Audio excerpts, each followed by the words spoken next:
Hello. Hello.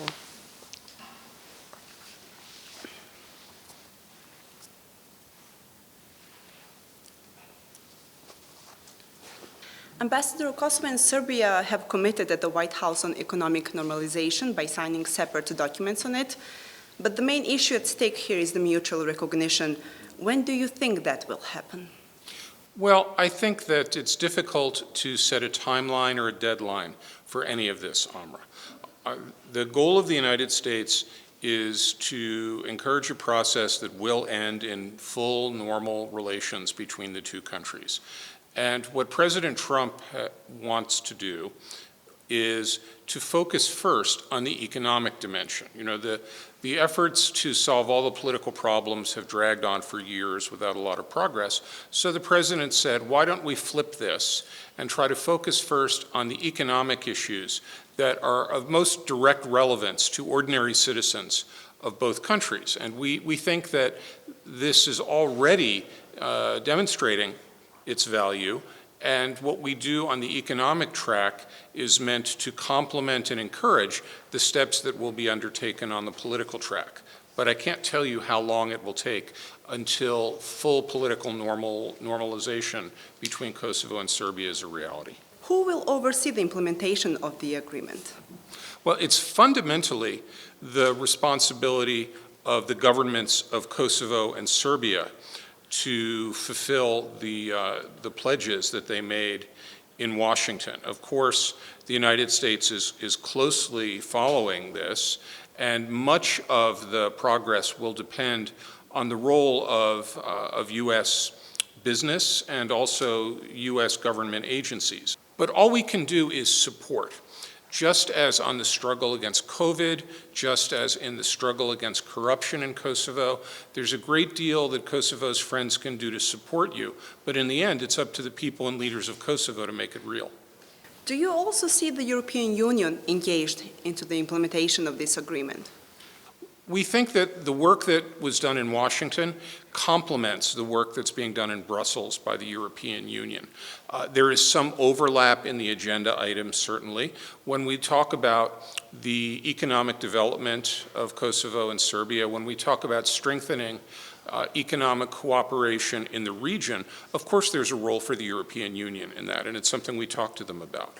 What we want to do, though, is get away from focusing just on process and rules and protocol and focus on achievable actions. Based on the agreement, both parties will prohibit the use of 5G equipment supplied by untrusted vendors. Is Huawei an untrusted vendor for the United States? This issue has been widely discussed, especially in Serbia, considering the connections and cooperation with this Chinese company. Well, I'm not the U.S. ambassador to Serbia, so I'll stay away from talking about exactly what Serbia's plans are. I do know that the government of Kosovo has made very clear in the past that it understands America's concerns about Huawei and will be moving away from any Huawei or related technology in telecom in Kosovo, and we're very pleased about that. Ambassador, who will finance the projects which have been agreed upon at the White House? I don't think there's a firm answer for that yet, Amra. As we've discussed, our Development Finance Corporation is looking at a major presence in the region, including in Kosovo. Our Ex-Im Bank, Export-Import Bank, has a role to play. We also hope that there will be private sector investment, and certainly European investment. I mean, as you noted earlier, there is certainly a European role in strengthening the regional trade and regional infrastructure development between Kosovo and Serbia and among all the countries in the Western Balkans. So I think that all of this is going to be a topic for intense discussion in the months ahead, but nothing is settled yet. Are we talking about loans or donations, financial help when it comes to these projects? I think we're talking about all manner of financial instruments, loans, loan guarantees, private sector investment, and really all of this is going to come more into focus in the weeks and months ahead. Ambassador, going back to the agreement from the White House, one of the points that caused dissatisfaction in Kosovo, especially among opposition parties, is the conduct of the feasibility study on the shared use of Lake Uimani or Gazivode. Do you believe that Serbia has share in this lake? We believe that it's very easy to say no to things, and it's much harder to say yes, or even to say maybe. Let's take a look. We have tried to explain that our goal here is to have a Department of Energy team come in to do a feasibility study about the uses of the lake for energy and also for reliable water supply. And reliable energy, reliable water supply is a big problem for Kosovo and neighboring countries. I understand the history. I understand why some people have said, well, that's a first step towards calling into question sovereignty and control. And, again, it's very easy just to say, no, we're not going to take a bold step.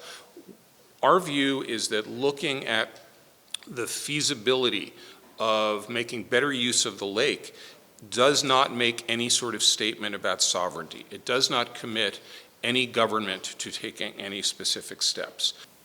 Ambassador, speaking of the political process between Kosovo and Serbia, are there any joint efforts between the US and EU when it comes to the Brussels dialogue? And to what extent? We stay in very close contact with our European Union colleagues, here in Belgrade, in Brussels, in Washington. Ambassador Grinnell talks to the Europeans. Matt Palmer, who is the State Department Special Envoy for the Western Balkans, that's his job. To work with the Europeans and others to try to move this forward. Matt Palmer was in Brussels recently meeting with Mr. Lajcak, for example. So it's definitely not a rivalry. It is a partnership. During the talks on expert level last week in Brussels, Serbian side has conditioned the continuation of these talks by creation of association of Serb-majority municipalities.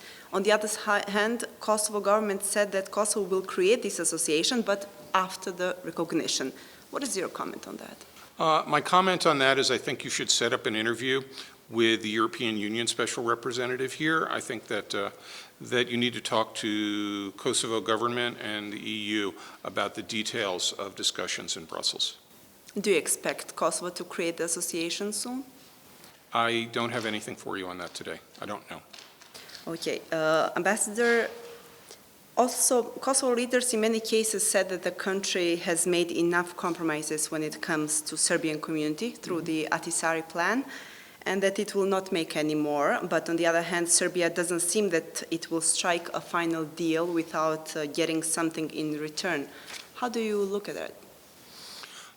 I think without getting into the details of Ahtisaari or the political process in Brussels, I think that it's impossible to get to a comprehensive agreement without compromise by all parties. In my experience as a diplomat, a successful agreement never has everybody completely happy. Everybody always feels that they gave up something. Maybe they gave up too much. That's how you get to a successful agreement. And the Serbs have their own perspective on Ahtisaari and what has happened in the past. I think that in order to move forward, everybody is going to have to take a fresh look at everything. That doesn't mean that previous agreements should be swept aside. It means that people have to focus on how to get to yes instead of just saying no. And when I say people, I include Serbia in that. This is an area where everybody is going to have to take courageous steps to bring about change. Going back to the agreement in Washington, are there going to be any more meetings in Washington, any more agreements like the one on economic normalization?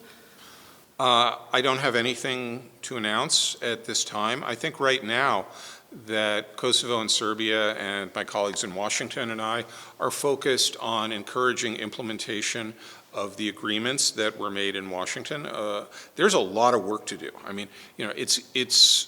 It was very important for Kosovo and Serbia to make these commitments, but turning a commitment on paper into a railroad into a highway. That takes real work, and it's going to take some time. And we're not going to waste any time on this. That's why we're working. There were people who thought that the Americans just wanted to get everybody to Washington to have a photo opportunity, a nice picture of everybody in the White House, so it would be the illusion of progress. That is emphatically not the case, and I think the fact that we have this delegation, flying here today is an indication that we don't want just symbolism. We want action. We want to turn these pledges into reality, and the United States will be part of that process. Is anyone else striving for symbolism? I think that it's easy to get caught up in process, okay? And we have consistently said we want results. I mean, that's the nature of our diplomatic approach in the Balkans now. And the fact is, the Trump administration has shown more interest in actually bringing about economic development in the Balkans than any other American administration in many years, Republican or Democratic. It is clearly a high policy priority of the Trump administration. Now, one thing I can say with confidence is that support for Kosovo and support for close relations between Kosovo and the United States is it's a bipartisan goal in the U.S. Democrats, Republicans both care about Kosovo. It's a very close relationship. It's a special relationship. But the current administration is doing a lot to actually bring about change.